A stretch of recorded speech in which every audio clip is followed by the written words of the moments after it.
বাংলায় বিজেপির সরকার গড়া রুখতে বামেরা কি তৃণমূলকে সমর্থন করবে? কয়েক মাস আগেও বিভিন্ন মহলে এ নিয়ে সিরিয়াস আলোচনা হতো। ভোটে প্রায় 3/4 সংখ্যাগরিষ্ঠতা পেয়েছে তৃণমূল, আর বামেদের ঝুলি একেবারেই শূন্য। তাই সমর্থনের প্রয়োজন নেই, সমর্থন করারও কিছু নেই। কিন্তু প্রশ্নটা রয়েই গেছে, বলা যায় নতুন করে জেগে উঠেছে। জাতীয় রাজনীতিতে বিজেপিকে হারাতে বামেরা কি তৃণমূলের পাশে দাঁড়াবেন? সিপিএম পলিট ব্যুরো নেতা বিমান বসু এবং সিপিআই রাজ্য সম্পাদক স্বপন ব্যানার্জি রাগঢাক না করেই মতামত দিয়েছেন। আর তারা বলছেন বিজেপিকে রুখতে তৃণমূলের হাত ধরা যেতেই পারে।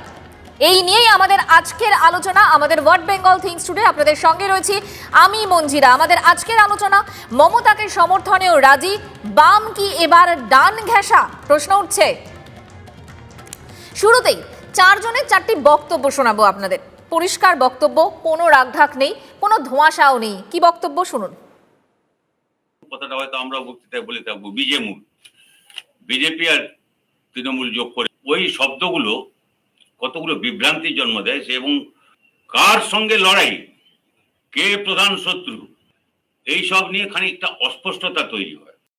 हम एक बहुत बड़ा रैली ब्रिगेड पैरेड ग्राउंड में करेंगे, जिसमें हम शरद पवार जी, चिदम्बरम जी, दिग्विजय जी, सोनिया जी, हम जैसे हमारा हॉट चीफ मिनिस्टर है, चाहे महाराष्ट्र हो, चाहे कर्नाटका हो, चाहे आंध्र प्रदेश हो, चाहे केरला हो, चाहे तमिलनाडु हो, चाहे दिल्ली हो, हम सबको निमंत्रित करके आप लोग को इधर में ले आएंगे। বিরোধী সব শক্তির সঙ্গে আমরা কিন্তু একজোট হয়ে কাজ করতে প্রস্তুত হয়ে গেল। সেখানে তৃণমূল থাকলে কোনো অসুবিধা হবে না, আমি তো বলছি বিজেপি ছাড়া অন্য যে কোনো পার্টি তার সঙ্গে আমরা কাজ করতে প্রস্তুত। কাশ্মীর থেকে কন্যাকুমারী, কচ্ছ থেকে কোহিমা পর্যন্ত। এরপরে আর কিছু কথা আছে? পশ্চিমবাংলায় তৃণমূলের সঙ্গে এক জায়গায় দাঁড়িয়ে পশ্চিমবাংলার রাজনীতি করা সম্ভব, কিন্তু সর্বভারতীয় ক্ষেত্রে আমরা তৃণমূল আসলে আমাদের কোনো আপত্তি নেই। শুরু করছি আজকের আলোচনা। আর যাদের সঙ্গে আলোচনা করব তাদের সঙ্গে পরিচয় করিয়ে নিয়ে এই মুহূর্তে আমাদের সঙ্গে রয়েছেন সিপিএম এর তরফ থেকে রয়েছেন চয়ন ভট্টাচার্য। চয়নবাবু, আপনাকে স্বাগত। আমাদের সঙ্গে সিপিআই নেতা সৈকত গিরি রয়েছেন। সৈকতবাবু, আপনাকেও স্বাগত। আমাদের সঙ্গে কংগ্রেসের তরফ থেকে রয়েছেন কংগ্রেস মুখপাত্র কামরুজ্জামান চৌধুরী। কামরুজ্জামান দা, আপনাকে স্বাগত। আমাদের সঙ্গে রয়েছেন তৃণমূল কংগ্রেসের তরফ থেকে বৈশানর চট্টোপাধ্যায়। বৈশানর দা, আপনাকেও স্বাগত। রাজনৈতিক বিশ্লেষক জয়ন্ত ভট্টাচার্য আমাদের সঙ্গে রয়েছেন, আপনাকেও স্বাগত। এবং বিজেপির তরফ থেকে রয়েছেন বিজেপি মুখপাত্র প্রণয় রায়। প্রণয় দা, আপনাকেও স্বাগত। আমার সরাসরি প্রথম প্রশ্নই হচ্ছে চয়নবাবু আপনার কাছে। বিমান বসু যে কথা বলছেন, বিমান বসুর যে বক্তব্য, যে কথা, সেটাকে সমর্থন করেন আপনারা সকলে?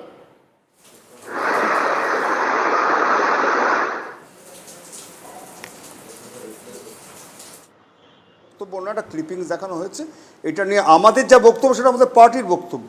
কারণ ব্যক্তি বিশেষের বক্তব্য সমর্থন করা বা বিরোধিতা করার জায়গায় তো আমরা বসে নেই। আমি পার্টির মুখপাত্র হিসেবে যেটা বলছি, নির্দিষ্টভাবে সিপিআইএম যেটা বলেছে সেটা হচ্ছে মমতা বন্দ্যোপাধ্যায় কোথায় থাকবেন, কী বৃত্তান্ত, সমস্ত সর্বভারতীয় ক্ষেত্রে সেটা মমতা বন্দ্যোপাধ্যায় ঠিক করবেন। এবং দ্বিতীয় যেটা, সেটা হচ্ছে যে আমরা এই অবস্থানে স্পষ্ট যে মমতা বন্দ্যোপাধ্যায় এর পার্টির জন্ম আরএসএসের গর্ভে, আরএসএসের নির্দেশে মমতা বন্দ্যোপাধ্যায়ের পার্টি তৈরি হয়েছে। পশ্চিমবাংলায় বিজেপিকে এনেছে তৃণমূল, এবং আজকে 77টি আসনও তৃণমূলের দয়ায় পাওয়া, তৃণমূলের সহযোগিতায় পাওয়া। কাজেই আমাদের থেকে, বামপন্থীদের থেকে ধারাবাহিকতা বিজেপির বিরুদ্ধে লড়াই আর কারণ নেই। মমতা বন্দ্যোপাধ্যায়ের প্রশ্ন নেই, মমতা বন্দ্যোপাধ্যায় বিজেপির সঙ্গে সরকারে হচ্ছে। এখানে আমরা সুজন চক্রবর্তীকেও দেখেছিলাম বিধানসভায় এ নিয়ে সরব হয়েছিলেন একদম, এবং আরএসএস কোথায় থাকবেন মমতা বন্দ্যোপাধ্যায়। চয়নবাবু একদম ঠিক কথা বলছেন, সুজন চক্রবর্তী ঠিক এইভাবেই সরব হয়েছিলেন। কিন্তু আমার যেটা বক্তব্য সেটা হচ্ছে, তাহলে আপনাদের স্ট্যান্ড পয়েন্ট কি? তার মানে আপনারা তৃণমূলকে সমর্থন করছেন, তাই তো? আমাদের স্ট্যান্ড পয়েন্ট যেটা, বিজেপিকে হটাতে হবে। সেখানে মমতা এলে, মমতা আসবেন কি আসবেন না সেটা মমতা বন্দ্যোপাধ্যায়, তৃণমূল কংগ্রেসের সিদ্ধান্ত। এ বিষয়ে আমাদের কিছু বলার নেই। আমরা বিজেপিকে 2024 সালে হটাবার জন্য যা যা করতে হয় অবশ্যই করব, এখানে কোনো যদি কিন্তু নেই। যদি কিন্তু নেই, সর্বভারতীয় ক্ষেত্রে কে কোথায় আসবেন সেটা তো তাদের দলের সিদ্ধান্ত। আমরা আমাদের পয়েন্ট অফ ভিউ জানাচ্ছি, বামফ্রন্টের পয়েন্ট থেকে যেটা হবে সেটা বামফ্রন্টের চেয়ারম্যান হিসেবে বিমানদা বা বামফ্রন্টের যারা নেতৃত্ব আছে তারা বলবেন। এক্ষেত্রে আমাদের যা বক্তব্য সেটা হচ্ছে যে আমরা 2024-এ অল আউট অ্যাটাক করবো বিজেপির বিরুদ্ধে। এখানে কোনো যদি কিন্তু অবকাশ নেই। মমতা বন্দ্যোপাধ্যায় কোথায় থাকবেন, কোন খুব একটা স্পষ্ট, আমি কিন্তু খুব একটা স্পষ্ট হলাম না চয়নবাবু। আমি একটু সুজন চক্রবর্তী তিনি কি বলছেন আপনাদের দলের তরফ থেকে একটু শুনি। আমরা তো বিজেপির বিরুদ্ধে কনসিস্টেন্ট।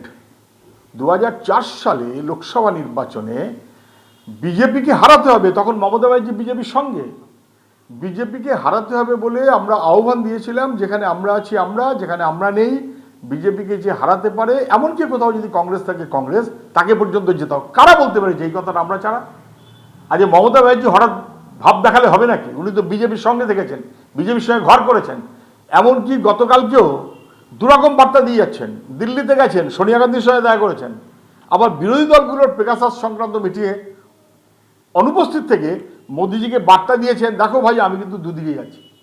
মমতা ব্যানার্জি পরিষ্কার করুন তার অবস্থান কি। 2019 সালে যেমন করেছিলেন, ফেডারেল ফ্রন্টের নাম করে বিজেপিকে সাহায্য করেছিলেন, সেই ক্ষেত্রে আমাদের সতর্ক থাকতে হবে। আমরা সন্দেহ করি যে তৃণমূল সেই অবস্থান নিতে পারে। চয়নবাবু আবারও আপনার কাছেই আমার প্রশ্ন, এত ঘুরিয়ে পেঁচিয়ে কেন? সোজাসুজি বললেই তো হয়, কি চান আপনারা? এটা তো ঘুরিয়ে পেঁচিয়ে কোনো কথা নেই মঞ্জুলা দেবী, ঘুরিয়ে পেঁচিয়ে কোনো কথাতেই আমরা যাচ্ছি না। আমরা তো পরিষ্কার কথা বলছি, আমাদের লড়াইটা অল আউট অ্যাটাক বিজেপির বিরুদ্ধে, অল আউট অ্যাটাক। এখানে কোনো যদি কিন্তু অবকাশ নেই। আমরা প্রথম থেকে অল আউট অ্যাটাক করেছি বিজেপির বিরুদ্ধে। আমাদের থেকে বেশি অ্যাটাক্ট বিজেপির হাতে আর কে হয়েছে? কেরল থেকে ত্রিপুরা, আমরাই তো সবচেয়ে বেশি অ্যাটাক্ট হয়েছি। আর এখানে বিজেপির সঙ্গে আমাদেরকে দুর্বল করে বিজেপিকে শক্তিশালী করবার দায়িত্বটা মমতা বন্দ্যোপাধ্যায় নিয়েছেন। থ্রেট করে আমাদের পঞ্চায়েত থেকে শুরু করে পুরসভায় আমাদের বিধায়কদের এবং জনপ্রতিনিধিদের উপর চাপ সৃষ্টি করে বিশ্বস্ত করে বিজেপিকে সুবিধা করে দিয়েছেন উনি। আমাদের অবস্থা আমি এখানে প্রণয় বাবুর একটা বক্তব্য নেব। প্রণয় দা, যে কথা বলছেন চয়ন বাবু, যে একদম এই অভিযোগ উঠেছিল যে বিরোধী শূন্য করেছেন মমতা বন্দ্যোপাধ্যায় এবং তারপর তাতে বিজেপির সুবিধা হয়েছে। দেখুন, একটা সময় বলা হতো যে শৃঙ্খল ছাড়া বামপন্থীদের কিছু হারানোর নেই। আজকের পরিপ্রেক্ষিতে একথা বলা যেতে পারে জনসমর্থন ছাড়া বামপন্থীদের হারানোর কিছু নেই। গণতন্ত্রে যেহেতু শ্রেষ্ঠ বিচারক মানুষ, এবারের নির্বাচনে মানুষ এটা দেখিয়ে দিল, বামপন্থীরা বুকেই যতই মমতা বিরোধিতার কথা বলুক, আসলে তারা মমতার পক্ষে আছে। সেই জন্য তারা 5%-এ নেমে এসছে। আজকে পশ্চিমবঙ্গের বিধানসভায় তারা শূন্য হয়েছে। লোকসভায় পশ্চিমবঙ্গ থেকে একজনও বামপন্থী বিচারক নেই, এমপি নেই। এটা হচ্ছে মানুষ বিচার করেছেন বামপন্থীদের এই দ্বিচারিতা। আমাদের কাছে এই অবস্থানটা নতুন কোনো নয়। যেদিন বিমানবাবু নবান্নে গিয়ে ফিস ফ্রাই পলিটিক্স শুরু করেছিলেন এবং মমতা ব্যানার্জি বাইরে এসে বলেছিলেন বিমানদা আপনারা পার্টি অফিসগুলো একা দেখা করেছেন নরেন্দ্র মোদীর সঙ্গে, আর কেউ ছিলেন না। আমরা কি বুঝবো, মানুষ কি বুঝবেন? এটা জোরে বলবেন, এটা একটু জোরে বলবেন। মমতা বন্দ্যোপাধ্যায় নরেন্দ্র মোদীর মুখোমুখি, আর কেউ নেই। না নরেন্দ্র মোদীর সঙ্গে কোনো বিজেপি নেতা, না তৃণমূলের কংগ্রেসের কোনো নেতা বা নেত্রী মমতা বন্দ্যোপাধ্যায়ের সঙ্গে। কি বুঝবেন মানুষ? ফিশ ফ্রাই পলিটিক্সের কথা বলছেন প্রণয় বাবু, আপনি নিজের কথা ঠিক করুন। আপনারা কেউ নন মমতা বন্দ্যোপাধ্যায় নরেন্দ্র মোদীর যে বোঝাপড়া, তার মধ্যে আপনারা কেউ নন, কোথাও নেই। আপনারা কোথাও নেই। ওনাদের বোঝাপড়াতে রাজনীতি চলছে। আমি একটু বৈশ্বনাথদার কাছে যাই। বৈশ্বনাথদা, বোঝাপড়ার কথা বলছেন চয়ন বাবুরা। আসলে বিষয়টা হলো যে এই মুহূর্তে দেশের সবচেয়ে বড় বিপদের নাম ভারতীয় জনতা পার্টি। বিজেপি এই রাজ্যে দেশের সম্পদ বেচে দিচ্ছে, এ দেশের রাষ্ট্রায়ত্ত কারখানাগুলোকে বিলগ্নীকরণ করছে, বেসরকারীকরণ করছে। বিজেপির আমলে নদীতে মৃতদেহ ভেসে আসছে, বিজেপির আমলে গণচিতা জ্বলছে ভূপালে, বিজেপির আমলে আমাদের দেশের অর্থনীতি ভেঙে পড়েছে, আমরা ভ্যাকসিন পাচ্ছে না, অক্সিজেন পাচ্ছে না, কেন্দ্রীয় সরকার আড়ি পাচ্ছে।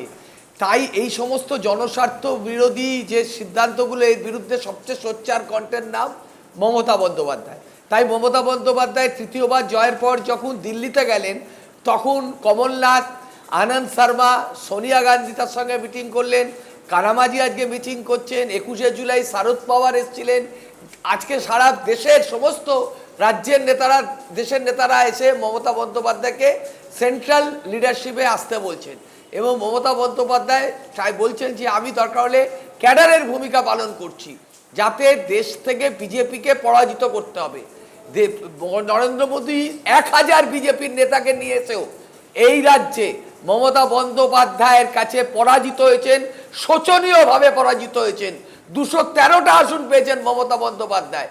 মমতা বন্দ্যোপাধ্যায়ের নামে অনেকের অ্যালার্জি থাকতে পারে, কিন্তু এই মুহূর্তে মমতা বন্দ্যোপাধ্যায় হলেন ভারতবর্ষে নরেন্দ্র মোদীর বিরুদ্ধে। বৈষ্ণবদা, আমি আসবো আপনার কাছে। সৈকত বাবু, আপনার কাছে যাই। বৈষ্ণবদা যে কথাটা বলছেন যে অ্যালার্জি থাকতে পারেও, কিন্তু কোথাও একটা বামেরা এবার বুঝেছে যে মমতা বন্দ্যোপাধ্যায় এই মুহূর্তে দাঁড়িয়ে মোদী বিরোধিতা করতে গেলে বা বিজেপি বিরোধী একটা একক জায়গা তিনি তৈরি করে নিয়েছেন, একক মুখ হিসেবে তৈরি করে নিয়েছেন, এবং সেই কথাকে মাথায় রেখে বিজেমূল কোথাও একটা ভুল হয়েছিল, সেই ভুলটা যাতে আবারও পুনরাবৃত্তি না হয়, তাই কি এই পদক্ষেপ? দেখো মঞ্জিরা, একটা কথা পরিষ্কারভাবে বলি তোমায়, চয়নদা বলবার সময় বলেছিল আমরা বামপন্থীরা কোনো একক ব্যক্তির কথার উপর দাঁড়িয়ে তো আমরা রাজনীতি করি না, আমাদের সমষ্টিগত সিদ্ধান্ত হয়। কেরালায় আমাদের জয়লাভ করাটা যেমন সমষ্টিগত জয়, তেমনি পশ্চিমবাংলায় পরাজয়টা তেমনি ঠিক আমাদের সমষ্টিগত পরাজয়। ঠিক একইভাবে আজকের দিনে দাঁড়িয়ে পার্টির নেতৃত্ব যখন একটা স্টেটমেন্ট জারি করছে, খুব পরিষ্কারভাবে বলছে মিডিয়া ভুল প্রমাণিত। কিন্তু সৈকত বাবু, এই কেরল লবি এবং বাংলা লবি, এই লবির মাঝখানে পড়ে অনেক সিদ্ধান্তই হয়নি কার্যকর, তারও সাক্ষী আমরা। দেখো মঞ্জিরা, যাই হোক না কেন সেটা সমষ্টিগত সিদ্ধান্ত, এবং আমি তোমাকে বলছি এই যে TV9 এবং তোমাদের যে চ্যানেলগুলো, তারা তো আর টাকা নিয়ে বসে নেই যে বামপন্থীদের জেতানো হারানো বা বামপন্থীদের ভবিষ্যৎ কী হবে। কিন্তু অনেক নিউজ চ্যানেল আছে যারা চাইছে মার্কেটে এটা এস্টাবলিশ করতে জোর করে যে এই রাজ্যে বুঝি এই কালকেই বাম তৃণমূলের আসন রফা হয়ে যাবে। আমরা কিন্তু পরিষ্কারভাবে বলেছি, গতকালকে আমাদের পার্টি CPI এর রাজ্য সম্পাদক এর আগে বিমান দাস স্টেটমেন্ট বা সূর্য মিশ্র স্টেটমেন্ট পরিষ্কারভাবে কোথাও লেখা নেই যে রাজ্যের তৃণমূলের সঙ্গে জোট হবে। গোটা দেশে এই আজকে এই 1 মাস 2 মাসে আমরা বিজেপি বিরোধিতা করছি এমনটা না। তৃণমূল হালে জেতার পর বিজেপির সঙ্গে গোপনে কি করতে যাচ্ছে, ভাইপোকে তার উপর থেকে CBI খাড়া তুলে নেওয়ার জন্য কি করতে যাবে, আবার মায়াবতীর মতন ঠিক লাস্ট মুহূর্তে এই বিরোধী জোট থেকে বেরিয়ে যাবে কিনা। আজকে কালকে দুদিনের যে দিল্লির ঘটনাক্রম অনেক কিছু প্রমাণ করে। বিরোধী দলের সর্বদলীয় বৈঠক, যেখানে কংগ্রেসের ইয়েতে সাংসদদের মিটিং হলো, সমস্ত রাজনৈতিক দল, বিজেপি বিরোধী রাজনৈতিক দলের নেতারা সেখানে উপস্থিত থাকলেন, তৃণমূল কংগ্রেসের প্রতিনিধি থাকলেন না। এবং আমি তোমাকে স্পষ্টভাবে বলছি, এ রাজ্যের মাটিতে বামপন্থীদের সঙ্গে তৃণমূলের আসন রফা জোটের কোনো প্রশ্ন ওঠে না। কিন্তু সর্বভারতীয় ক্ষেত্রে বিজেপি বিরোধিতার প্রথম কল CPIM CPI এই দুই দল তার পার্টি কংগ্রেস থেকে কল দিয়েছিল যে বিজেপি বিরোধী সমস্ত শক্তিকে গোটা দেশে একত্রীকরণ করতে হবে। আজকে আমরা একই কথা বলছি, ভবিষ্যতেও আমরা একই কথা বলবো। কিন্তু তৃণমূল কংগ্রেস এই রাজ্যের মাটিতে দাঁড়িয়ে আজ থেকে 12 বছর আগে দেওয়ালে দেওয়ালে লিখেছিল তৃণমূল বিজেপি জোট প্রার্থীকে নির্বাচিত করুন। আজকে তারা বিজেপির বিরুদ্ধে কথা বলছে। গোটা রাজ্যের এমন কোনো দেওয়াল পাবে না তুমি যেখানে বাম তৃণমূলের সমর্থিত কোনো প্রার্থীকে ভোট দাও, এ কথাটা কোনো বাম কর্মী সমর্থক লেখেনি, লিখবেও না ভবিষ্যতে। কিন্তু আগামী দিনের রাজনীতিতে গোটা দেশে মোদী বিজেপিকে পরাজিত করতে আমি আসবো একটু। বৈষ্ণবদা হাত তুলছেন, বৈষ্ণবদা কিছু বলবেন প্লিজ। আমি যে এই যে এত কথা CPM এরা বলছেন, আপনারা বলুন তো কংগ্রেসের বিরুদ্ধে কি বলেছিল? এর শ্রেণী শত্রু 55,000 বামপন্থী কর্মীরা নাকি সিদ্ধার্থ শঙ্কর রায় জামানায় খুন হয়েছে, ঘর ছাড়া হয়েছে, বাড়ি ছাড়া হয়েছে, তারপরে তো সেই কংগ্রেসের সঙ্গে এক হয়ে তারা লড়াই করেছিলেন। সুতরাং আজকে বুঝতে হবে যে মোদির বিরুদ্ধে কে মোদিকে হারাতে পারবে, কে বিজেপিকে হারাতে পারবে। মমতা বন্দ্যোপাধ্যায় তো বলছেন আমি পেছন থেকে থাকবো, আমরা সবাইকে এক করতে চাইছি, এটার মধ্যে ঝগড়া লাগিয়ে লাগতে কি আছে?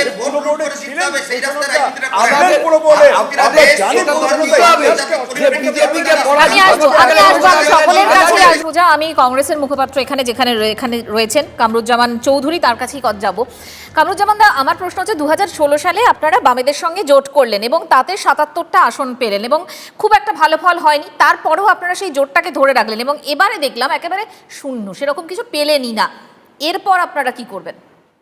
না, এখন দেখুন, এখন তো বাংলার নির্বাচন তো সামনে নয়, এখন সামনে সবচেয়ে বড় নির্বাচন রয়েছে উত্তরপ্রদেশের নির্বাচন, এবং 2024-এ আমরা সবাই মিলে কিভাবে বিজেপি সরকারকে সরানো যায়, এটা হচ্ছে আসল। তার ইয়েতে দেখবেন আপনি রাহুল গান্ধী অলরেডি কালকে একটা মিটিং করেছেন 14টা রাজনৈতিক দলকে নিয়ে। সেই মিটিংয়ে দেখবেন আপনি গড় আসন যদি পার্লামেন্টের দেখুন, তাহলে ওই মিটিংয়ে 350টা সিটে ক্লিয়ার টক্কর 1-1 উইথ বিজেপি রয়েছে, সেখানে তৃণমূল কংগ্রেস পার্টিসিপেট নিল না। তো তৃণমূল কংগ্রেসের স্টেকটা কতটা আছে? 42টা সিটের মাত্র স্টেকটা রয়েছে। তার মানে অলরেডি অপোজিশন ইজ ইউনাইটেড, এখানে কোনো অস্বীকার করতে হবে না। কিন্তু সেই মমতা বন্দ্যোপাধ্যায় যখন দিল্লিতে গেলেন তখন কামালনাথ থেকে আনন্দ না শর্মা না, সকলে এলেন, সে তো কিন্তু মমতা ব্যানার্জিকে আমরা দেখা করতে গেলে কি উনি দেখা করবেন না? দেখা করবেন, 100 বার দেখা করবেন। ওখানে একজন নেত্রী গেছেন, নো ডাউট বাংলার একটা অনেক বড় নেত্রী উনি, তো যাবেন সবার সাথে দেখা করবেন। এটা তো এটা জাস্ট একটা রয়েছে, কার্টেসি কল রয়েছে। ওখানে কি আলোচনা না আলোচনা, এখানে 2-3টা ফ্যাক্টর আছে, সেই 2-3টা ফ্যাক্টর আমি তোমাকে বলতে চাই।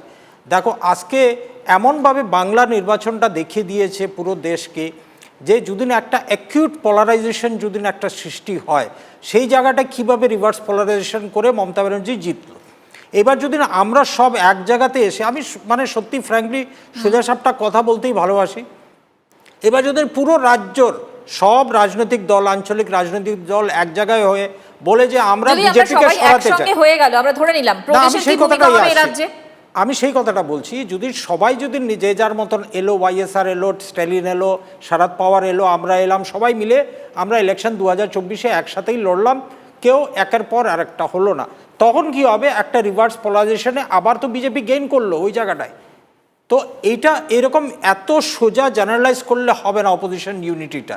আমি ওই কথায় আসছি না, আমি বুঝলাম যে বিজেপির বিরোধিতা হচ্ছে, কিন্তু আপনাদের স্ট্যান্ড পয়েন্ট, আপনাদের জায়গাটা কি হবে? কারণ এ রাজ্যে কিন্তু মমতা বন্দ্যোপাধ্যায়ের সঙ্গে আপনাদের সম্পর্ক খুব একটা ভালো না, সেক্ষেত্রে বোঝাপড়ার জায়গাটা কি হবে? দর কষাকষি করতে পারবেন আপনারা? না না, এখানে দর কষাকষির ব্যাপার নয়, খালি শুধু যে বিজেপিকে হারাতে গিয়ে আমরা মমতা ব্যানার্জির হাত ধরবো সেটাও নয়। কারণ আমি তোমাকে একটা উদাহরণ দিই, 2011 সালে মুকুল রায় রেলমন্ত্রী, ইউপিএ 2-র আন্ডারে রয়েছেন, গুয়াহাটি দিল্লি একটা ট্রেন অ্যাক্সিডেন্ট হলো, সেই জায়গাটায় মনমোহন সিং প্রধানমন্ত্রী, উনি বললেন মুকুল রায়কে আপনি ট্রেন অ্যাক্সিডেন্টে যান। তো রিপ্লাইটা কী ছিল? আপনি আমার নেতা নয়, আমার নেতা হচ্ছে মমতা ব্যানার্জি। তো কোয়ালিশন গভর্নমেন্টে এই রেসপেক্ট যত সময় না আসবে তত সময় কি ওই কোয়ালিশনটা সাকসেসফুল হবে? মমতা ব্যানার্জির পার্টির ইতিহাসটা রয়েছে যে আজ অবধি উনি কোয়ালিশন পলিটিক্সে টিকতে পারেন না। আমরা বামের সঙ্গে করেছি। জয়ন্তবাবুর কাছে যাই। জয়ন্তবাবু, আপনার কি মনে হয় যে অনেকেই বলছেন যে মমতা বন্দ্যোপাধ্যায় যেভাবে এগোন তাতে তিনি বাকিদের গুরুত্ব দেন না, বা সেই রেসপেক্ট যতটা পাওয়ার কথা সেই জায়গাটা দেন না, তাহলে এই যে তৃতীয় ফ্রন্ট বলুন বা দ্বিতীয় বিকল্প বিজেপির বিরোধিতা করে যেটা বারবার করে সামনে আসছে, সেটা সত্যিই কতটা হওয়া সম্ভব রয়েছে? এখানে আমি দুটো কথা বলবো। প্রথমত হচ্ছে, ইংরেজিতে একটা কথা আছে, নাথিং সাকসিডস লাইক সাকসেস। আজকে মমতা বন্দ্যোপাধ্যায় বিজেপিকে রুখে দিতে পেরেছেন পশ্চিমবঙ্গে, যেটা অন্য রাজ্যে, তার কিছুদিন আগে বিহারে ইলেকশন হয়েছে, সেখানে পুরো অপোজিশন একসঙ্গে আসা সত্ত্বেও তারা কিন্তু বিজেপিকে রুখতে পারেনি। সেখানে বিজেপি জিতেছে, যদিও ব্যবধান খুব কম ছিল, আমার যতদূর মনে আছে 10 বা 11 সিটের ব্যবধান ছিল, কিন্তু তবু বিজেপি আর জেডিইউ মিলে ওখানে সরকার গঠন করে। এবার সেক্ষেত্রে যেখানে নাকি মমতা বন্দ্যোপাধ্যায় থামিয়ে দিতে পেরেছে, সেই ওদের এগিয়ে যাওয়ার যে রাস্তায় ওরা ধীরে ধীরে এগিয়ে যাচ্ছিল, সেটাকে পশ্চিমবঙ্গে এসে আটকে দিয়েছে। কাজে আজকে ওনার একটা, যদি দেখা যায়, পুরো রাষ্ট্রের রাজনীতিতে তিনি একটা জায়গা করে নিয়েছেন, এটা মেনে নিতে হবে। আর যেখানে কথা হচ্ছে এই অ্যালায়েন্স বা কোয়ালিশন বা একজোট হওয়ার যে কথা হচ্ছে বিরোধীদের, এটা কিন্তু আগেও হয়েছে। 77-এ যদি আমরা দেখি, ইন্দিরা গান্ধীর বিরুদ্ধে কিন্তু বামপন্থী দক্ষিণপন্থীরা একসঙ্গে একজোটে এসে সেখানে তারা লড়েছিল, পুরো দেশেই তারা লড়েছিল। তারপরে যদি আমরা দেখি ইউপিএ 1-এ, সেখানে কিন্তু বাম দলগুলি বাইরের থেকে সাহায্য করেছিল, ইউপিএ 1-কে ইউপিএ 2-তে তারা উইথড্র করে, যেহেতু সেই সময় একটা পরমাণু চুক্তি নিয়ে তারা রাজি হয় না যে আমেরিকার সঙ্গে পরমাণু চুক্তি হয়। এবার আসি 2016-ও কিন্তু একবার চেষ্টা হয়েছিল মমতা বন্দ্যোপাধ্যায়কে হারাবার জন্য। সেখানে কিন্তু সেন্ট্রাল কমিটি, মার্ক্সবাদী কমিউনিস্ট পার্টির সেন্ট্রাল কমিটি এটা বলেছিল যে একটা ট্যাকটিক্যাল অ্যালায়েন্স করা হবে, অর্থাৎ তারা কিন্তু খাতায় কলমে অ্যালায়েন্স করবে না, কিন্তু রাজ্য কমিটি যদি চায় তারা একটা বোঝাপড়া করবে কংগ্রেসের সঙ্গে, সেভাবে একটা চুক্তি করে হয়, কিন্তু খুব একটা সেটা কাজ করেনি। এবার আমরা দেখলাম যে খোলাখুলিভাবে একটা অ্যালায়েন্স হলো, সেখানে তারা 3টে দল মিলে তারা সেখানে চেষ্টা করলেন মমতা বন্দ্যোপাধ্যায়কে হারাবার, কিন্তু না পেরে এখন 200 বেশি সিট নিয়ে তিনি এখন মুখ্যমন্ত্রী হয়েছে। এখন এই ব্যাপারটা কিন্তু দিল্লিতে, আমি এখন দিল্লিতে বসে রয়েছি, দিল্লিতে কিন্তু এই ব্যাপারটাকে যে বিরোধী যে পক্ষরা আছেন, যে দলগুলি আছেন, মানে সংসদের ভেতরেও তারা কিন্তু এটাকে খুব বড় করে দেখছেন। তাদের আশা যে যদি মমতা বন্দ্যোপাধ্যায় 42টা সিট আছে আমাদের পশ্চিমবঙ্গে, সেখানে যদি আমরা দেখি তাহলে বিহারে 40, মহারাষ্ট্রে 48, তামিলনাড়ুতে 39, উত্তরপ্রদেশে ডবল 80টা সিট। তো কাজেই 42টা সিট নিয়ে তিনি কতখানি তিনি জোর পাবেন যে যদি 42টাও জিতে যান যে প্রধানমন্ত্রী হব, কিন্তু ওনাকে এখন দেখা হচ্ছে হয়তো কিছুটা বলা যেতে পারে একসময় মার্ক্সবাদী কমিউনিস্ট পার্টির যে সাধারণ সম্পাদক ছিলেন হরকিষণ সিং সুরজিৎ, ওনাকে দেখা গেছে যে উনি একটা জোর মানে একটা চেষ্টা করেছেন বিরোধীদের একট্ঠা করার, এক জায়গায় নিয়ে আসার। তিনি কি সেই ভূমিকা পালন করবেন, না তিনি কি চেষ্টা করবেন আইকে গুজরাল বা দেবেগৌড়ার মতন প্রধানমন্ত্রী হবার, সেটা কিন্তু এখন দেখার বিষয়। কিন্তু হ্যাঁ, এই কথাটা ঠিক, আবার আমি যেটা দিয়ে শুরু করেছিলাম সেটা দিয়েই শেষ করব। ইংরেজি সেই কথাটির মতন নাথিং সাকসেস লাইক সাকসেস। এখন কিন্তু মমতা বন্দ্যোপাধ্যায় সাকসেসফুল এই বিজেপির যাত্রাকে পশ্চিমবঙ্গে আটকাবার জন্য। পশ্চিমবঙ্গে হলো বেশ কথা, কিন্তু এবার জাতীয় রাজনীতির ক্ষেত্রে এই যে সোনিয়া গান্ধীর সঙ্গে তিনি দেখা করলেন, এই জায়গাগুলো কেন কি তিনি বুঝতে পারছেন যে কংগ্রেসই এমন একটা দল যে দল গোটা দেশের মধ্যে কোথাও না কোথাও কম বেশি রয়েছে, সেই জন্যই কংগ্রেসকে দরকার তার? একেবারে প্রথমত সেই, তাই যদি দেখেন এখন কিন্তু মমতা বন্দ্যোপাধ্যায় নিজে এসে দলগুলির নেতাদের সঙ্গে বা নেত্রীদের সঙ্গে কথা বলছেন, দেখা করছেন। তার আগেও কিন্তু আমরা দেখেছি প্রশান্ত কিশোর তিনি এসে বিভিন্ন দলগুলির সঙ্গে তিনি কথা বলেছেন। কি কথা হয়েছে না হয়েছে সেটা ওদের ব্যাপার, কিন্তু একটা মানে বাইরের থেকে এটা বলা হয়েছে, মিডিয়াতেও এই কথা এসেছে যে উনিও চেষ্টা করছেন যে মমতা বন্দ্যোপাধ্যায়ের তরফ থেকে তিনি একটা চেষ্টা করেন একটা বিরোধী দলগুলির একটা জোট করার। তারপরে আমরা দেখেছি সদ্য নতুন জয়েন করেছেন সিনিয়র বিজেপি লিডার, এককালে তিনি ছিলেন যশবন্ত সিনহাও চেষ্টা করেছেন বিভিন্ন বিরোধী দলগুলোর নেতাদেরকে এক জায়গায় আনা। এছাড়াও কিছু ইন্টেলেকচুয়ালদের সঙ্গে তিনি বৈঠক করেছেন, সেখানেও এই কথা হয়েছে হয়তো তিনি চেষ্টা করছেন যে মমতা বন্দ্যোপাধ্যায়কে নেত্রী হিসেবে মানে রাষ্ট্রে প্রধানমন্ত্রী হিসেবে একটা মুখ হিসেবে তাকে নিয়ে আসা। তারপরে কিন্তু মমতা বন্দ্যোপাধ্যায় নিজে এসে দেখা করে। কিন্তু যে প্রশ্নটা আপনি তুললেন সেটা কিন্তু সেটা একটা মানে থেকেই যায়, সেই প্রশ্নটা কিন্তু থেকেই যায়। যদি দেখেন আপনি যে নবীন পটনায়ক, তার ভূমিকা কি হবে? উড়িষ্যায় বিজু জনতা দলের তিনি নেতা, তাছাড়া তিনি ওখানকার উড়িষ্যার মুখ্যমন্ত্রী। বিরতিতে যেতে হবে, আমি আবারও আমাদের আলোচনা যেটার প্রেক্ষিতে হচ্ছে সেই জায়গাটা আরেকবার আসতে চাইছিলাম যে বামেরা যদি সত্যি তৃণমূল কংগ্রেসের দিকে যায় বা বামেরা যদি এই মুহূর্তে ডান ঘেঁষা হয়ে যায়, সেটা কতটা গ্রহণযোগ্য হবে, কতটা সম্ভব সেটা তাদের পক্ষে? ওই যে আমি বললাম যে ৭৭-এ এটা হয়েছিল, কেননা রাজনীতিতে বলে যে আজকে যে শত্রু সে কালকে বন্ধু হতেই পারে বা বন্ধু ও শত্রু হয়ে যেতে পারে। একটা সেই যে ট্যাকটিক্যাল পলিটিক্সের যে ব্যাপারটা সেটা আবার আসতেই পারে। সেখানে হয়তো বাম দলগুলি বলতেই পারে, কেন একটা সময় কিন্তু এটাও হয়েছিল, বাম দলগুলি এটা ঠিক করেছিলেন যে কংগ্রেসের সঙ্গে গিয়ে হয়তো ওরা আবার থেকে নিজের অর্গানাইজেশনটাকে নিজের দলটাকে আবার মজবুত করতে পারবে। সেই হিসেবে হয়তো একটা চেষ্টা এখানেও হতে পারে। তৃণমূল হয়তো শত্রু পশ্চিমবঙ্গের মধ্যে, কিন্তু হতে পারে যে সর্বভারতীয় ক্ষেত্রে, যেরকম ধরুন কেরলে কি বাম দলগুলি কংগ্রেসের বিরুদ্ধে একেবারে সোজাসুজি তাদের লড়াই, কিন্তু সেখানে কংগ্রেসের সঙ্গে এক সময় তারা ছিল। ইউপিএ 1-এ আমরা দেখেছি কংগ্রেসকে তারা বাইরে থেকে সমর্থন করেছে, সেটা আবার এবারও হতেই পারে, কারণ আমরা দেখেছি তারা একসঙ্গে এসেছে। বাইরে থেকে সমর্থন, এই শব্দবন্ধটা আবারও কি তারা ব্যবহার করবে? আমরা আলোচনা করছি, আমি আবারও সরাসরি চলে যাব জয়ন্তবাবুর কাছে। জয়ন্তবাবু, আপনি বলছিলেন বটে যে জাতীয় স্তরের ক্ষেত্রে যদি বিষয়টা হয়ও, কিন্তু ইলেকশন বা ভোটটা তো হবে রাজ্যের প্রেক্ষিতে। সেক্ষেত্রে যদি তৃণমূল কংগ্রেসের সঙ্গে বামেরা যায় বা তৃণমূল কংগ্রেসের সঙ্গে যদি কংগ্রেসও যায়, তাহলে সেক্ষেত্রে আসন রফাটা হবে কিভাবে, সমঝোতাটা হবে কিভাবে? সে একেবারেই সঠিক প্রশ্ন, কেননা যদি নির্বাচনের আগে যদি এই ধরনের কোনো সমঝোতা করা হয়, সেখানে কিভাবে সিট নিজেদের মধ্যে ভাগাভাগি করবে সেটা দেখতে হবে। কিন্তু এই ধরনের কিন্তু আগে হয়েছে। যদি আপনি দেখেন উত্তরপ্রদেশেও কিন্তু কিছুকাল পূর্বেই যদি দেখেন সমাজবাদী পার্টি আর বহুজন সমাজ পার্টি এরা দুজনে মিলে কিন্তু তারা নির্বাচনে লড়েছেন। সেখানে ফলাফল যাই হোক, কিন্তু নিজেদের মধ্যে সমঝোতা করে একটা জায়গায় পৌঁছে তারা নিজেদের মধ্যে সিট কে কটা সিটে লড়বে, কিভাবে তারা নির্বাচনে দাঁড়াবেন, সেই ক্ষেত্রে কিন্তু সেটা হয়েছিল। কিন্তু আজ পর্যন্ত যা দেখা গেছে, ৭৭-এর কথা আমি ছেড়ে দিচ্ছি, কেন তারপর থেকে অনেক কিছুই বদলে গেছে রাজনীতিতে। এখন যদি দেখা যায় তাহলে নির্বাচনের আগে যদি এই ধরনের দলগুলি, যেমন কংগ্রেস ও বাম দলগুলি কেরলে, তেমনি তৃণমূল, বাম ও কংগ্রেস পশ্চিমবঙ্গে, এই ধরনের আসন ভাগাভাগিটা কিভাবে করা হবে সেটা দেখতে হবে। নির্বাচনের পূর্বে যদি তারা আবার, যেটাকে আমি বললাম যে যেটা নাকি 2016-এ যে মার্ক্সবাদী কমিউনিস্ট পার্টি যেটা করেছিলেন, যে ট্যাকটিক্যাল একটা আন্ডারস্ট্যান্ডিং যদি করতে পারে, তাহলে হয়তো সেটা বেশি কাজ করবে, কিন্তু এখন সময় আছে, দেখা যাক। এখন আমি আসবো আপনার কাছে, আমি একটু চয়নবাবুর কাছে যাই। চয়নবাবু, আপনার কাছে আমার জিজ্ঞাসা যে আপনি বলছেন বটে যে বিজেপিকে আটকাতে সর্বশক্তি দিয়ে আপনারা ঝাঁপাবেন, কিন্তু আপনারা কত দূর পর্যন্ত স্বার্থ ত্যাগ করবেন? কারণ এই কথাটা, এই প্রশ্নটা আমি কেন করছি, 2019-এ তো কোনো আসনেই আপনারা জেতেননি, সেক্ষেত্রে তৃণমূলের সঙ্গে গেলে আপনারা কি কোনো আসনই দেবেন না, প্রার্থী দেবেন না? কোনো আসনে জিতিনি বলতে যদি আপনি পশ্চিমবঙ্গের কথা বলেন, হ্যাঁ সেটা ঠিক, পশ্চিমবঙ্গে আমরা আসন জিতিনি, কিন্তু আমাদের যদি আমাদের এমপিরা কিন্তু এখনও আছেন, দস্তুর মতো আছেন, 2024 অব্দিও থাকবেন, 2024-এর পরেও থাকবেন পার্লামেন্ট, এবং তারা তাদের ভূমিকা পালন করছে। এক দুই, সেটা হচ্ছে যেটা বলছেন, সেটা হচ্ছে যে আমরা পশ্চিমবঙ্গের ক্ষেত্রে মমতা বন্দ্যোপাধ্যায় পশ্চিমবঙ্গের সাফল্যের ভিত্তিতেই কিন্তু, যেটা আমার প্রিয় রাজনৈতিক বিশ্লেষক জয়ন্তবাবু, পণ্ডিত মানুষ, তিনি বললেন যে নির্দিষ্টভাবে পশ্চিমবঙ্গের সাফল্যের ভিত্তিতে কিন্তু মমতা বন্দ্যোপাধ্যায় আপনাদের ভাষায় সর্বভারতীয় ক্ষেত্রে গ্রহণযোগ্যতা পেয়েছেন। সেই সব যদি সেই সাকসেসের ভিত্তিতে হয়ে থাকে, কিন্তু পশ্চিমবাংলায় আমাদের অভিজ্ঞতা যেটা মমতা বন্দ্যোপাধ্যায় সম্পর্কে, আমরা মনে করছি মমতা বন্দ্যোপাধ্যায় বিজেপির বিরুদ্ধে বিশ্বাসযোগ্য মুখ নন।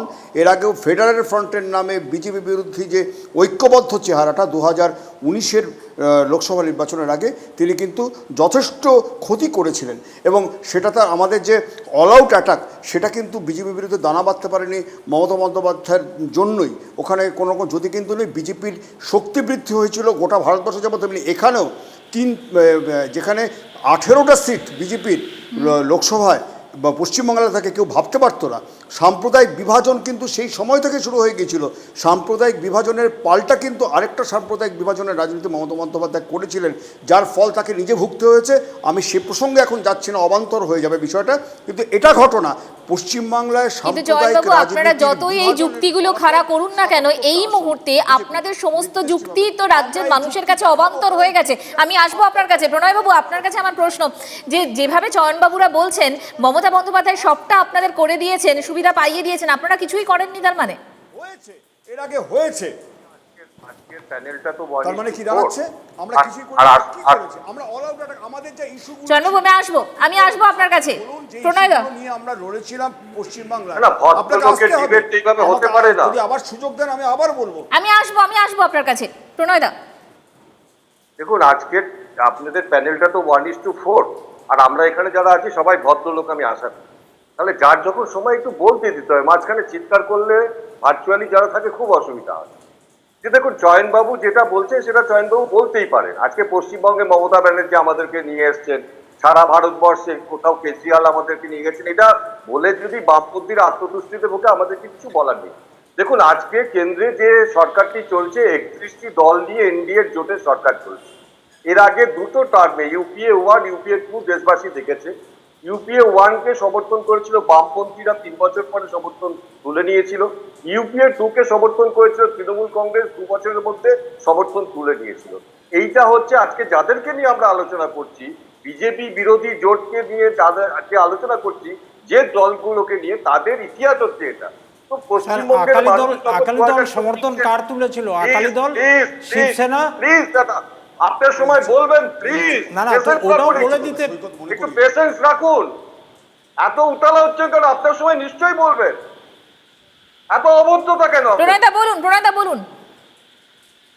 তো এই জায়গায় দাঁড়িয়ে পশ্চিমবঙ্গের মানুষ যখন ভোট দিতে যাবে, তারা তো এটাও দেখবে যে কেন্দ্রে যখন সরকার তৈরি হবে, তো যে সরকারটাকে 5 বছরের জন্য তারা ভারতবর্ষের দায়িত্ব তুলে দেবে, তাদের যারা জোট পার্টনার, যারা বলছে বিজেপিকে রুখতে হবে, বিজেপিকে রোখার পরে কি হবে, কারা বিজেপির বিরুদ্ধে লড়বে, সেই মুখগুলোর ইতিহাস আমাদের কাছে আছে। আপনি যদি মমতা ব্যানার্জির কথা বলেন, তাহলে মমতা ব্যানার্জি 98 সালে এনডিএ, 99 সালে এনডিএ, 2001 সালে হঠাৎ করে গিয়ে তিনি কংগ্রেসের সাথে জোট বেঁধে বিধানসভা, যে কংগ্রেসকে বলে এখানে কামরুজ্জামানরা রয়েছেন এই উত্তর দেওয়ার জন্য। আমি আসবো প্রণয়দা, আমি আসবো আপনার কাছে, আমার সময়টা খুব সংক্ষিপ্ত। কামরুজ্জামান, আমি প্রণয় বাবুকে জাস্ট একটা জিনিস, আমাদের দুর্ভাগ্য, আমাদের সংবিধানে রাইট টু রিকল নেই, কিন্তু নাহলে এইবার পুরো দেশের মানুষ মিলে রাইট টু রিকল করে আপনাদেরকে সরিয়ে দিতাম আমরা। তার কারণ কোভিডের কিভাবে করেছেন আমরা জানি। পেগাসিস সফটওয়্যার দিয়ে আপনি আমার বেডরুমে ঢুকে গেছেন, এটাও আপনাদের রাজনৈতিক দলের এই চরিত্র। ঠিক আছে, এগুলো বলে লাভ নেই। জোট গোট এগুলো তো বিশ্বাস করি না। রাজনৈতিক দলের জোট গোট নেই, এবার মানুষের জোট হয়েছে আপনাদেরকে তাড়াবার জন্য, ওটার জন্য প্রস্তুত থাকুন, ঠিক আছে? আর ওইসব বলে লাভ নেই। আপনাদেরও দেখেছি পিডিপি সরকারের সাথে আপনাদের জোট, ওরা আজকে পাকিস্তানি হয়ে গেছে, ওরা দেশদ্রোহী হয়ে গেছে। আকালি দলের সঙ্গে আপনাদের জোট, ওরা এখন খালিস্তানি হয়ে গেছে। শিবসেনার সঙ্গে জোট আপনাদের, ওটাও এখন দেশদ্রোহী হয়ে গেছে। লিবারেন্ডু না কি আপনারা বলেন, এগুলো হয়ে গেছে। তো নিজের আয়নাটা আপনি নিজে আয়নাতে দাঁড়িয়ে আপনাদের চরিত্রটা দেখুন। এইবার মমতা ব্যানার্জির প্রসঙ্গে যে কথাটা আমি বলতে চাইছি এই জায়গাটায়, আজকের যে বিষয়টা রয়েছে, দেখুন আপনি অ্যাজ এ অ্যাঙ্কার আপনি যে কথাটা বললেন যে কংগ্রেস দল যাবে মমতা ব্যানার্জির সঙ্গে, এটা নয়। কংগ্রেস আজকে 14টা রাজনৈতিক দলের সঙ্গে অলরেডি যে গঠবন্ধনটা রয়েছে, সেখানে 350টা সিটের মধ্যে বিজেপির সঙ্গে ডাইরেক্ট কন্টেস্টে রয়েছে। তাহলে 350 সঙ্গে 42টা আসবে। মমতা বন্দ্যোপাধ্যায় বলছেন একের বিরুদ্ধে এক ফর্মুলাতে যেতে। কামরুজ্জামান দা, সেক্ষেত্রে মালদা দক্ষিণ বহরমপুর ছেড়ে দেবেন আপনারা এই রাজ্যে? না, এইটা দেখুন, আমি কোনটা ছাড়বো না ছাড়বো সেটা তো আমি স্টুডিওতে বসে, না ম্যাডাম, আমি স্টুডিওতে বসে তো আপনাকে বলতে পারবো না যে আমরা কোনটা রাখবো কোনটা ছাড়বো। হয়তো আমরা 42টা ছেড়ে দিলাম আমরা মমতা ব্যানার্জিকে, তাতে কি এলো? মানে প্রদেশের কোনো অস্তিত্ব না, থাকবে না রাজ্যে? আমরা কেন ছাড়বো, এটা তো বড় প্রশ্ন। আমি তো সেই কথাটাই তো বলতে চাইছি যে যখন রাজনীতিক যখন একটা অ্যালায়েন্সটা মানে হবে, আপনারা বৃহত্তর স্বার্থের জন্য ক্ষুদ্র স্বার্থ ত্যাগ করতে রাজি আছেন, তাই তো? বিজেপি আমি বলবো না, যেই শক্তিটা এই মুহূর্তে ক্যান্সারের মতো পুরো দেশকে খেয়ে নিচ্ছে, তাকে সরানো প্রথম। আমি আসবো। বৈশানর দা কিছু বলতে চাইছেন? বৈশানর দা, আমার কথাটা হলো যে মমতা বন্দ্যোপাধ্যায় চাইছেন যে বিজেপি বিরোধী সমস্ত শক্তি এক ছাতার তলায় আসুক। বিজেপি এই দেশটাকে বিভাজনের রাজনীতি করছে, জনস্বার্থ বিরোধী সিদ্ধান্ত নিচ্ছে, দেশকে অর্থনীতিকে পঙ্গু করে দিয়েছে। এই জন্য যদি বিজেপির বিরুদ্ধে একের বিরুদ্ধে এক প্রার্থী দেওয়া যায়, 2019 ওরা এত বড় বড় কথা বলছে, তো পার্সেন্টেজ অফ ভোটটা দেখুন যে বিজেপির বিরুদ্ধে বেশিরভাগ মানুষ, বেশি শতাংশের মানুষ বিজেপির বিরুদ্ধেই ভোট দিয়েছিল।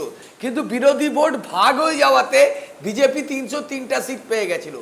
আমরা বলছি মমতা বন্দ্যোপাধ্যায় যে কলটা দিচ্ছেন যে সবাই মিলে একসাথে 1:1 লড়াই করলে বিজেপিকে 2024-এ আমরা পরাজিত করতে পারবো, এবং মমতা বন্দ্যোপাধ্যায় সেটাই করতে গেছেন। এবং মমতা বন্দ্যোপাধ্যায় সবাইকে এক জায়গায় নিয়ে একটা সমস্যা কিন্তু রয়েই যাচ্ছে, যেটা আমি বারবার জানতে চাইছি, যে এই যে একের বিরুদ্ধে এক ফর্মুলা যদি হয়, তাহলে বামেদের সঙ্গে ইকুয়েশনটা কি দাঁড়াবে, আবার কংগ্রেসের সঙ্গেই বা কি হবে? আসন রফা, সেক্ষেত্রে তো একটা বড় সমস্যা থেকে যাবে, তাই নয় কি? না, আচ্ছা, বিমান বোসের কথাটা সূর্যকান্ত মিশ্র বা স্বপন ব্যানার্জি যারা বলছেন, ওনাদের যারা রাজ্য স্তরের নেতা, তারা তো সবাই বলছেন যে বিজেপিকে হাঁটাতে আমাদের সবাইকে এক হতে হবে। আমরা টিভি চ্যানেলে বসে অনেকে অনেক রকম বলছেন, কিন্তু আমরা তো এটা দেখে আসছি। তো আমার কথা হলো যে সবাই মিলে বসে একটা যদি ফর্মুলা করে 1:1 লড়াইটাকে নিয়ে যাওয়া যায়, তাহলে তো আখেরে বিজেপিকে আমরা পরাস্ত করতে পারবো, যেটা এই মুহূর্তে দেশের সবচেয়ে বড় বিপদ বলে আমার মনে হচ্ছে। এবং আমরা মনে করছি যে বিজেপি যে বিভাজনের রাজনীতি, মমতা ব্যানার্জির কাছে তো মোদি হেরেছেন। এবার 2021-এর নির্বাচনে মোদি 20 বার এসছেন, ডেলি প্যাসেঞ্জারি করেছেন, অমিত শাহ এসছেন, এতগুলো ইউনিয়ন মিনিস্টার এসছেন, এত রাজ্যের মুখ্যমন্ত্রী এসছেন, 8 দফায় নির্বাচন হয়েছে, 2 লক্ষ আধা সামরিক বাহিনীকে দিয়ে নির্বাচন হয়েছে। তারপরেও তো মমতা বন্দ্যোপাধ্যায় তৃণমূল কংগ্রেস 213টা আসন পেয়ে আজকে বিজেপিকে পরাজিত করেছে। আলোচনায় আবারও আমি সরাসরি সৈকতবাবু আপনার কাছে যাই। সৈকতবাবু, যতই চয়নবাবুরা একসঙ্গে সমষ্টিগত একটা জোটের কথা বলুন না কেন, 1975-এ ইন্দিরা গান্ধীর পাশে কিন্তু সিপিআই ছিল, আবার প্রথম বামফ্রন্ট সরকারেও সিপিআই যোগ দেয়নি, এবং 1996-এ আইকে গুজরালে যে যুক্তফ্রন্ট সরকারেও সিপিআই যোগ দিয়েছিল। কিন্তু এবার যদি সিপিএম রাজি না থাকে, বা সিপিএমের মধ্যে এখনও যে ধোঁয়াশাগুলো রয়েছে যদি সেগুলো বর্তমান থাকে, তাহলে আপনারা সিপিআই কি এককভাবে যোগ দেবে এই জোটে?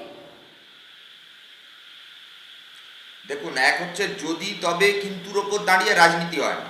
এখন তৃণমূলের ক্ষেত্রে যদি তবে কিন্তু কাজ করে। যদি দিদি মোদির পায়ে পড়ে যদি ভাইপোকে বাঁচাতে পারেন, তাহলে দিদি মোদির বিরোধিতা করবেন। যদি তবের ওপরে দাঁড়িয়ে যদি সিবিআই মামলা, সারদা মামলা থেকে সব নেতারা মুক্তি পায়, তবে তৃণমূল বিরোধী জোটটাকে ভেঙে দিয়ে বিজেপির সুবিধা করে দেবে। এই কাজ অনেকে এর আগে অতীতে করেছে। আপনাদের তো কোনো দায়িত্ব নেই যে রাজ্যসভায় এমপি হতে হবে। আমি বলছি এটা দায়িত্ব নিয়ে এইসব ভুল তথ্য পরিবেশন করবেন না আপনারা। এ রাজ্যের মাটিতে কেন গোটা দেশের মাটিতে আপনারা যে শব্দবন্ধ ব্যবহার করছেন যে বামেরা কি তৃণমূলের সঙ্গে যাবে, কবে বিজেপি বিরোধিতায় তৃণমূল ছিল? বামপন্থীরা বিজেপি বিরোধিতায় ছিল, তৃণমূল এখন এই বিজেপি বিরোধিতায় আমাদের সঙ্গে আসবে কিনা সেটা এখন বড় সৈকত বাবু, প্রশ্ন। সৈকত বাবু, আমরা কিন্তু বলছি না, আমরা ভুল তথ্য পরিবেশনও করছি না। আপনার দলের রাজ্য সম্পাদক তিনি কি বলছেন? তিনি কি ভুল বলেছেন তাহলে? হ্যাঁ, আমি বলছি আপনাকে, আমি বলছি আমার পার্টির রাজ্য সম্পাদক যে প্রেস বিবৃতি দিয়েছে বলেছে, তাতে পরিষ্কার বলেছে সর্বভারতীয় ক্ষেত্রে বিজেপি বিরোধিতার প্রশ্নে যদি তৃণমূল আসে তাহলে আমাদের তাতে কোনো সমস্যা নেই। তার মানে এই নয় একদম যে ঠিক, আমি এই কথাটাই তো বলছি যে সর্বভারতীয় ক্ষেত্রটা তো রাজ্যকে বাদ দিয়ে হয় না, তাই নয় কি? মঞ্জিরা দেবী কেরালাতে যখন সিপিআই এলডিএফ এর থেকে কংগ্রেসের বিরুদ্ধে লড়াই করেছে তখন ইউপিএ 1 সরকারে ইউপিএ 1 এর পার্ট হয়েছে, বাইরে থেকে সমর্থন দিয়েছে। তখন তো আর এইরকম ব্যাপার হয়নি যে কংগ্রেসের সঙ্গে আমরা কেরালাতে জোট করেছি। আর এখানে তৃণমূল নেত্রী শুধু বিজেপিকে হারিয়েছেন এমনটা নয়, তৃণমূল নেত্রী এখানে বিজেপিকে 77টা আসন গিফট করেছেন। আর কেরালাতে পিনারাই বিজয়নের সরকার বিজেপিকে শূন্য করেছে। কোনটা বেশি জরুরি গোটা দেশের রাজনীতিতে আপনি দেখুন। এক, দুই হচ্ছে বিজেপি বিরোধিতার প্রশ্নে এই মুহূর্তে গোটা দেশের সবচেয়ে গ্রহণযোগ্য মুখ মমতা বন্দ্যোপাধ্যায়, এ কথা আপনারা এস্টাবলিশ করছেন, কিন্তু আমরা না, আমরা কিছু এস্টাবলিশ করছি না। কেরালায় যে ভোটটা হয়েছে বা পশ্চিমবঙ্গে যে ভোটটাতে আমি কি দেখলাম, পশ্চিমবঙ্গের ভোটে দেখেছি আপনারা কেউ কোথাও নেই, এবং আপনাদের এই কথাগুলো অন্তত বাংলার মানুষ কেউ বোঝেননি, কেউ জানোনি। সেক্ষেত্রে এবার এই রাজ্যের এই জায়গাগুলো 42টা আসনে যে ভোট হবে সেই ভোটটা তো এ রাজ্যেই হবে, তাই নয় কি? আমি এটা ভুলবো কি করে? এই রাজ্যে সিপিআই এর রাজ্য সম্পাদক কিংবা কোনো বামেদের নেতা এই কথা বলেনি যে এই রাজ্যে লোকসভাতে বাম তৃণমূলের আসন রাখা হবে। আমরা বলেছি দিল্লিতে বিজেপি বিরোধী লড়াইয়ের প্রশ্নে যদি তৃণমূল বিজেপি বিরোধী প্ল্যাটফর্মে আমাদের সঙ্গে আসে আমরা তাতে একসঙ্গে আন্দোলনের যদি আপনারা আসন রফা নাই করেন তাহলে জোটটা হবে কি করে সৈকত বাবু? এক মিনিট, স্বপন মঈনুদ্দিনদের রক্তে রাঙানো যে তৃণমূল খুনি হাত, তার সঙ্গে বামেরা কোনোদিন হাত ধরবে না এই রাজ্যের মাটিতে। যে তৃণমূল প্রতিনিয়ত ভ্যাকসিন চুরি করে গণতন্ত্রকে হত্যা করছে, পঞ্চায়েত স্তরে বিরোধী কণ্ঠস্বরকে দাঁড় করাতে দেয়নি, সেখানে আর যাই হোক বামপন্থী দলগুলো আমার বলতেই হচ্ছে যে আপনাদের ভাবনা চিন্তার মধ্যেই কোথাও যেন ফারাক রয়েছে। আমি একটু জয়ন্তবাবু আপনার কাছে যাই। জয়ন্তবাবু, এই যে বিষয়গুলো দাঁড়াচ্ছে, আমার তাহলে একটাই প্রশ্ন, যে সত্যি বিজেপি বিরোধী যে জোটের কথা বলা হচ্ছে এবং সেই জোটের ক্ষেত্রে মমতা বন্দ্যোপাধ্যায়কে সামনে রেখে আদৌ এই জোটটা কি সম্ভব? খুব সংক্ষেপে কিন্তু। সেটাই মনে হয়, যেটা আমি প্রথমে বলেছিলাম, হয়তো বামপন্থী নেতাদের সেটাই এখন বলা উচিত যে শত্রু যে তাকে আমরা বন্ধু হিসেবে মেনে নিতে পারি। এই এখন আমি যে কথাগুলো শুনছিলাম সেখানে একবার মনে করিয়ে দিতে চাই, 77-এ কিন্তু বামপন্থী দলগুলো জনসংঘের সঙ্গে গেছিল, কারণ তাদের সামনে তখন একটাই কথা হামেশা ছিল, সেটা হচ্ছে যে করে হোক ইন্দিরা গান্ধীকে থামিয়ে দেওয়া, তাকে রুখে দেওয়া, কেন সেই সময় এমার্জেন্সি সবার উপরই কিছু না কিছু প্রভাব ফেলেছিল। দ্বিতীয়ত, ত্রিপুরায় কার ভুলে এতদিনের একটি পুরনো, যেখানে নাকি যার মুখ্যমন্ত্রী এত নাম, যে মুখ্যমন্ত্রী এত ভালোভাবে সেখানে রাজ্যটাকে চালাচ্ছিলেন, সেখানে বামপন্থীদের হারার কারণটা সংক্ষেপে, আমার সময় খুব সংক্ষিপ্ত, এইটুকুনি বললাম আমার। কেন আরেকটা আমি ইংরেজিতে কথা হচ্ছে শুট দ্য মেসেঞ্জার, সেটা না করে যদি একবার নিজেদের মধ্যে দেখেন আর এখানেই বচসা না করে যদি তৈরি হন 24-এর জন্য, তাহলে হয়তো একটু ভালো হবে। বেশ, বৈশানর্দা। অজন্তা বিশ্বাসের লেখাটা একটু আজকে কাগজে একটা হিন্ট দেখছিলাম, বেরিয়েছে, একটু পড়ে নিলে ভালো হয়। নারী শক্তির উত্থান উনি লিখছেন, অনিল বিশ্বাসের কন্যা। তাহলে এইখানে এটা বুঝতে হবে যে মমতা বন্দ্যোপাধ্যায়ের যে গ্রহণযোগ্য মুখ আমরা বলছি, সেটা অনিল বিশ্বাসের কন্যাও তার লেখনীতে উঠে আসছে, যিনি আমাদের রবীন্দ্রভারতীর অধ্যাপিকা। আমাদের কথা একটাই, যে মমতা ব্যানার্জি চাইছেন বিজেপিকে পরাজিত করতে। সবাই মিলে যদি এই ব্যাপারে একসাথে একমত হতে পারেন তাহলে বিজেপি কেন্দ্রীয় সরকার থেকে চলে যাবে, দেশের মানুষের মঙ্গল হবে, দেশের বেকার যুবকের মঙ্গল হবে। একটুখানি বিশেষ করে সিপিএম এর একটা অ্যালার্জি আছে। আমি শুধু একটা কথা বলবো, যে এত উদাহরণ দিচ্ছেন না অনেকে, এমন কোন ঘটনা ভারতবর্ষের ইতিহাসে আজ অব্দি ঘটেনি যে বিরোধী দলনেতাকে বিজেপির কে হবে তাকে দায়িত্ব নিয়েছে তৃণমূল।